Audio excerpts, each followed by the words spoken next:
नमस्कार। आज class 10th में आपका स्वागत है। आज हम क्लास 10 के साइंस में प्रकाश परावर्तन तथा अपवर्तन के भाग 3 में चलते हैं, जिसमें आज हम सबसे पहले ये जानेंगे कि गोली दर्पण होता क्या है। गोली दर्पण जानेंगे और गोली दर्पण के अंदर कौन कौन से बिंदुएं होती हैं, उन बिंदुओं के बारे में भी हम चर्चा आज करेंगे। और इसके साथ ही साथ गोली दर्पण के कितने प्रकार होते हैं उनको भी आज हम समझेंगे। तो सबसे पहले आपको बताते हैं कि गोली दर्पण कहते किसको है। याद रखिए, वह दर्पण जिसका परावर्तक पृष्ठ अंदर की ओर या बाहर की ओर वक्रित होता है उसे हम गोली दर्पण कहते हैं। एक बार फिर से सुन लेंगे। वह दर्पण जिसका परावर्तक पृष्ठ अंदर की ओर या बाहर की ओर वक्रित होता है उसे हम गोली दर्पण कहते हैं। तो इसको हम दूसरे परिभाषा में भी समझ सकते हैं। मैंने यहां लिख रखा है पहले से कि गोली दर्पण गोलीय कोश का वह कटा हुआ भाग होता है जिसके एक पृष्ठ पर पारे अथवा चांदी का पॉलिश करके उसके ऊपर आयरन ऑक्साइड का लाल पेंट कर देते हैं, जिसके कारण जो दूसरा तल होता है वह परावर्तक तल हो जाता है। इसको हम गोली दर्पण कहते हैं। याद रखिए, गोली दर्पण वह दर्पण होता है जिसके जो खोखले गोली कोश का एक कटा हुआ भाग होता है, जिसके एक पृष्ठ पर पारे अथवा चांदी का पॉलिश करके उसके ऊपर आयरन ऑक्साइड का लाल पेंट कर देते हैं, जिसके कारण उसका दूसरा तल परावर्तक तल हो जाता है। इसे हम गोली दर्पण कहते हैं। स्फेरिकल मिरर जिसको कहते हैं।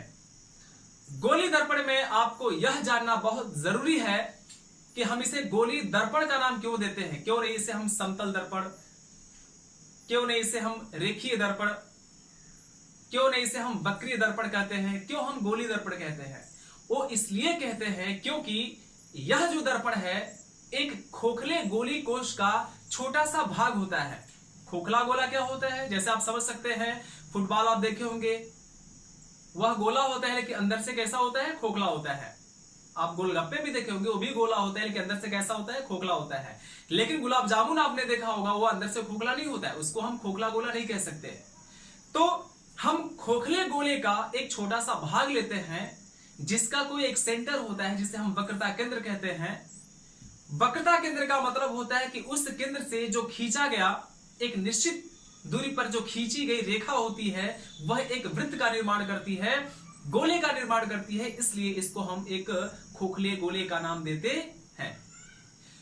इस खोखले गोले के अंदर क्या क्या बिंदुएं होती हैं, उन बिंदुओं के बारे में भी थोड़ा हम विस्तृत चर्चा करेंगे, लेकिन उसके पहले थोड़ा हम आपको अवगत करा दें कि कौन कौन सी बिंदु होती हैं। देखिए, ये जो आप देख रहे हैं इसे हम कहते हैं क्या, मुख्य अक्ष।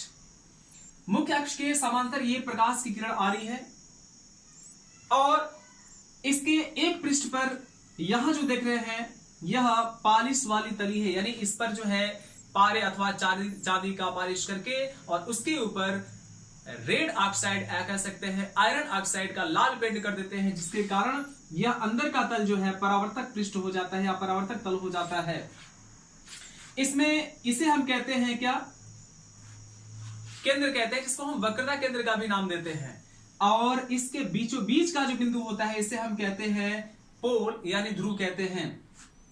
याद रखिए, इन दोनों के बीच में जो यह प्रकाश किरण आ रही है यह फोकस पे एक दूसरे को काटती हैं। एक दूसरे को नहीं कह सकते क्योंकि यहां पे मैंने केवल एक ही रेखा को लिया है। तो यह जो है फोकस पे काटती है, अर्थात यह फोकस दूरी हो जाती है। तो ध्रुव से फोकस के बीच की दूरी को हम कहते हैं फोकस दूरी, और ध्रुव से वक्रता केंद्र के बीच की दूरी को हम कहते हैं क्या, वक्रता त्रिज्या। तो इस प्रकार से इन दर्पणों के माध्यम से हम कुछ और बिंदुओं को समझ सकते हैं। जैसा कि हमने दूसरे तरफ भी एक और फिगर ड्रा कर लिया है पहले से। यह जो ऊपर की तरफ आप बाहर की तरफ देख रहे हैं इस पे मैंने पॉलिश किया है, तो पॉलिश का मतलब हो गया कि उभरे हुए तल पर पॉलिश है और अंदर की तरफ पॉलिश नहीं है। इसका मतलब ये हो गया कि अंदर के तल से प्रकाश का परावर्तन होता है। ऐसे दर्पण को हम कहते हैं क्या, अवतल दर्पण। और यदि उभरे हुए तल पे या उभरे हुए तल से प्रकाश का परावर्तन होता है और दबे हुए भाग पर यदि चांदी, पारे तथा आयरन ऑक्साइड का यदि पालिश होता है तो दूसरा पृष्ठ जो होता है वह परावर्तक पृष्ठ हो जाता है और ऐसे दर्पण को हम क्या कहते हैं? उत्तल दर्पण। तो यहां पर हम अवतल दर्पण और उत्तल दर्पण को चित्र के माध्यम से आसानी से समझ सकते हैं। इसके बाद जो है हम ये जानेंगे कि इनके बीच कौन कौन सी बिंदुएं आती हैं। उन बिंदुओं के बारे में आइए हम विस्तृत से चर्चा करते हैं। तो इसमें जो है हम समझेंगे कि अवतल दर्पण और उत्तल दर्पण होता क्या है। देखिए हमने इसका अलग से डायग्राम बना के आपको समझाने का प्रयास किया है। इसमें जो है हमने ये अवतल दर्पण का फिगर बनाया है, ये उत्तल दर्पण का फिगर बनाया है। इसमें सबसे पहले हम दोनों की परिभाषा बता दें कि अवतल दर्पण कहते किसको है। देखिए कांच के खोखले गोले का वह भाग, कांच के खोखले गोले का वह भाग जिसके उभरे हुए तल पर पारे अथवा चांदी का पालिश करके और आयरन ऑक्साइड का लेप लगा देते हैं या पेंट कर देते हैं तो जो दबा हुआ भाग होता है वह परावर्तक का कार्य करता है, यानी उससे प्रकाश का परावर्तन होता है। इसे हम अवतल दर्पण कहते हैं। छोटे में अगर समझना चाहें तो ऐसे समझ सकते हैं, कांच के खोखले गोले का वह भाग जिसके उभरे हुए तल पर पालिश हो तथा दबे हुए भाग से प्रकाश का परावर्तन हो उसे अवतल दर्पण कहते हैं। देखिए यह कांच का एक खोखला गोला है।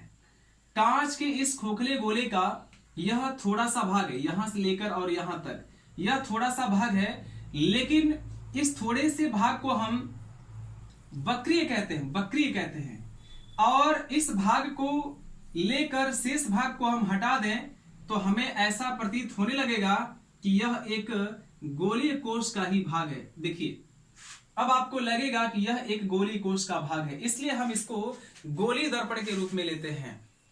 दूसरा अवतल दर्पण जो आप देख रहे हैं, उत्तल दर्पण देख रहे हैं, इसकी परिभाषा क्या है? कांच के खोखले गोले का वह भाग जिसके दबे हुए भाग पर पारे अथवा चांदी का पालिश करके और आयरन ऑक्साइड का लाल पेंट कर देते हैं जिसके कारण उभरे हुए भाग से प्रकाश का परावर्तन होता है, उसे हम उत्तल दर्पण कहते हैं। इसको और छोटे में भी समझना चाहे तो समझ सकते हैं कि कांच के गोले का वह भाग जिसके दबे हुए भाग पर पालिश हो तथा उभरे हुए भाग से प्रकाश का परावर्तन हो उसे हम उत्तल दर्पण कहते हैं। आइए देखते हैं इसमें। यह भी हमने एक कांच का खोखला गोला बना लिया है और इस कांच के खोखले गोले में हमने क्या किया है कि अंदर पालिश कर दिया है और अंदर पालिश करने के बाद हमने अब क्या किया है, इसको मिटा दिया। देखिए अब हमने इसको मिटा दिया। मिटाने के बाद हमें क्या प्राप्त हुआ? केवल इतना भाग प्राप्त हुआ। तो इतना का मतलब क्या कि पूरे गोले में से इतना हमने क्या किया? काट लिया। तो जो भाग हमने काटा वह भाग अभी भी एक वक्राकार है, यानी गोले का ही रूप है, इसलिए इसको हम गोली दर्पण का एक अंग अर्थात उत्तल दर्पण कहते हैं। तो अब जो है कि कुछ हम दर्पण के भाग को जानेंगे कि दर्पण के कौन कौन से भाग होते हैं। जैसे पहले हमने लिखा है क्या? ध्रुव। गोली दर्पण के परावर्तक पृष्ठ के केंद्र को ही हम दर्पण का ध्रुव कहते हैं। याद रखिएगा, गोली दर्पण के परावर्तक पृष्ठ के केंद्र को ही दर्पण का ध्रुव कहते हैं। यहां आप देख सकते हैं ये पूरा आपका गोली दर्पण है, लेकिन इस गोली दर्पण में केवल इतना जो भाग है यह अवतल दर्पण कहलाएगा। क्यों कहलाएगा? क्योंकि इतने भाग पर पारे अथवा चांदी का पालिश करके आयरन ऑक्साइड का लाल पेंट किया गया है, इसलिए इसे हम अवतल दर्पण कहेंगे। और इस दर्पण के जो बीचों बीच का भाग होता है, जो इसे हम पोल कहते हैं या इसे हम ध्रुव कहते हैं। ठीक है। दूसरा जो है आपका मुख्य अक्ष है। मुख्य अक्ष होता क्या है? गोली दर्पण के ध्रुव व वक्रता त्रिज्या से गुजरने वाली एक काल्पनिक रेखा को ही दर्पण का मुख्य अक्ष कहते हैं। याद रखिएगा, इसमें यह जो है दर्पण का ध्रुव है, यह जो है दर्पण का वक्रता केंद्र है और ध्रुव और वक्रता केंद्र से होकर गुजरने वाली इस रेखा को ही क्या कहते हैं? मुख्य अक्ष कहते हैं। अगला है आपका वक्रता केंद्र। वक्रता केंद्र किसे कहते हैं? गोली दर्पण का परावर्तक पृष्ठ जिस गोले का भाग होता है उसे हम दर्पण का क्या कहते हैं? वक्रता केंद्र कहते हैं। जैसे यह गोली दर्पण है, इसको हम पूरा गोला कहते हैं, और इस गोले का कोई न कोई एक सेंटर होगा, एक केंद्र होगा, उस केंद्र को ही हम क्या कहते हैं? दर्पण का केंद्र कहते हैं या वक्रता केंद्र कहते हैं। वक्र और गोले में अंतर होता है, याद रखिएगा। वक्र जो होता है एक गोले का छोटा सा भाग होता है, इसलिए इसको हम वक्रता केंद्र कह रहे हैं। क्यों? क्योंकि हमें यहां से यहां तक के भाग को ही प्राथमिकता देना है, इसलिए इसे हम वक्रता केंद्र कहते हैं। अगला है आपका पॉइंट वक्रता त्रिज्या, जिसे हम रेडियस ऑफ कर्वेचर कहते हैं। याद रखिएगा, वक्रता त्रिज्या को हम दो तरह से समझ सकते हैं। एक, गोली दर्पण का परावर्तक पृष्ठ जिस गोले का भाग होता है उसकी त्रिज्या को दर्पण की त्रिज्या कहते हैं या दर्पण की वक्रता त्रिज्या कहते हैं। लेकिन दर्पण की त्रिज्या को एक तरह से और समझ सकते हैं कि दर्पण के ध्रुव और वक्रता केंद्र के बीच की दूरी को वक्रता त्रिज्या कहते हैं। मैंने क्या कहा? दर्पण का केंद्र, दर्पण का ध्रुव और वक्रता केंद्र, इन दोनों के बीच की दूरी को वक्रता त्रिज्या कहते हैं। इसे हम कैपिटल आर से रिप्रेजेंट करते हैं, इसलिए इसको हम रेडियस ऑफ कर्वेचर कहते हैं।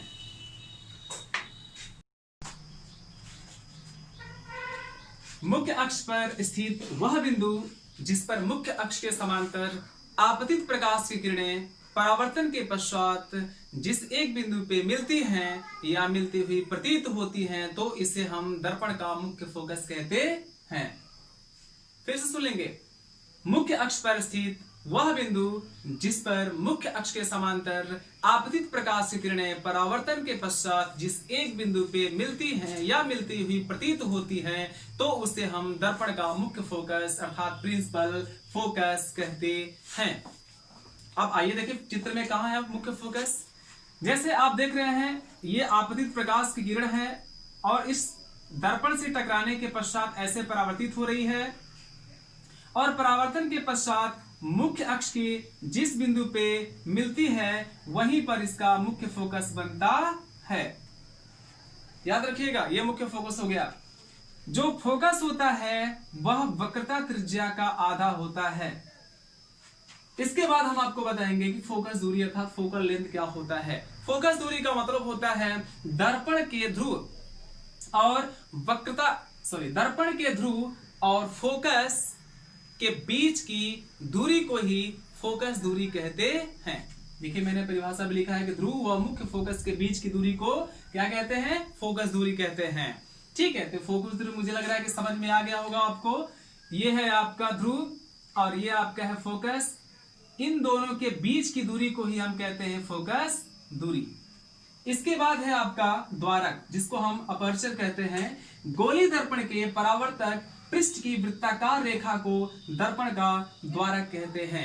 देखिए परावर्तक पृष्ठ का द्वारक क्या होता है। जैसे यहां से लेकर और यहां तक ये परावर्तक पृष्ठ का द्वारक कहलाता है, अर्थात यहां से ये इसका व्यास कहलाता है, और व्यास जितना चौड़ा होगा उतना ही बड़ा उसका द्वारक होगा। आप जानते हैं कि कोई भी गोला होता है तो गोले का सबसे बड़ा जो व्यास होता है वह वृत्त के या गोले के केंद्र से होकर जाता है।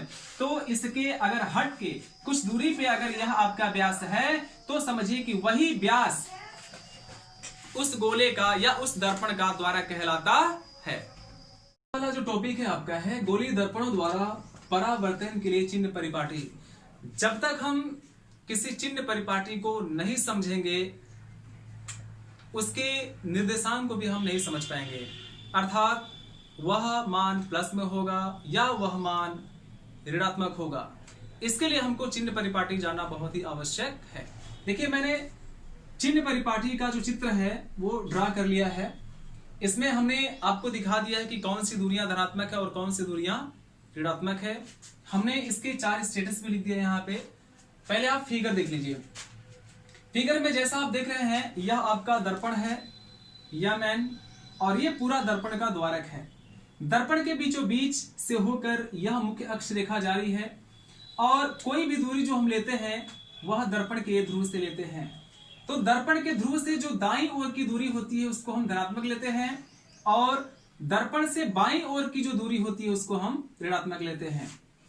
और मुख्य अक्ष के ऊपर लंबवत, लंबवत का मतलब क्यों, इसको हम लंबवत कहते हैं, यानी मुख्य अक्ष से ऊपर अगर हम दूरी को लेते हैं तो वह दूरी आपका धनात्मक होता है, और मुख्य अक्ष से यदि नीचे की दूरी को लेते हैं अर्थात नीचे की ऊंचाई लेते हैं तो उसको हम ऋणात्मक लेते हैं।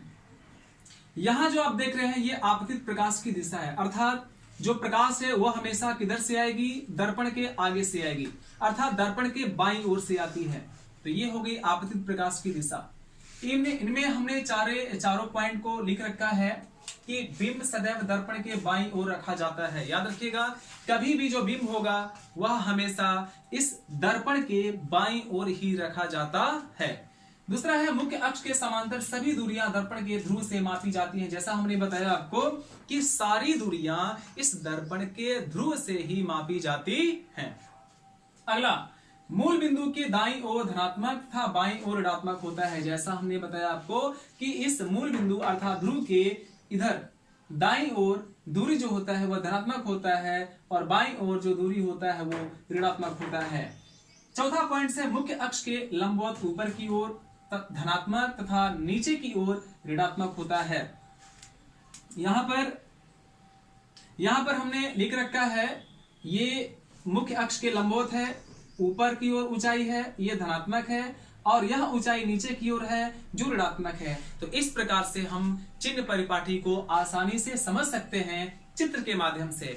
सो गाइस, इसके अगले वाली वीडियोस में जो है हम लेकर आएंगे फोकस दर्पण के लिए सूत्र निगमन, फिर अवतल दर्पण द्वारा सूत्र का बनना और अवतल दर्पण द्वारा प्रतिबिंब का बनना और उत्तल दर्पण द्वारा प्रतिबिंब का बनना। सो गाइस, अगर वीडियो आपको अच्छा लगा हो तो लाइक, शेयर, कमेंट्स जरूर करें और सब्सक्राइब करके बेल आइकन को प्रेस कर लें ताकि मेरे आने वाली वीडियोस के नोटिफिकेशन आप तक आसानी से पहुंच जाए। Thanks for watching.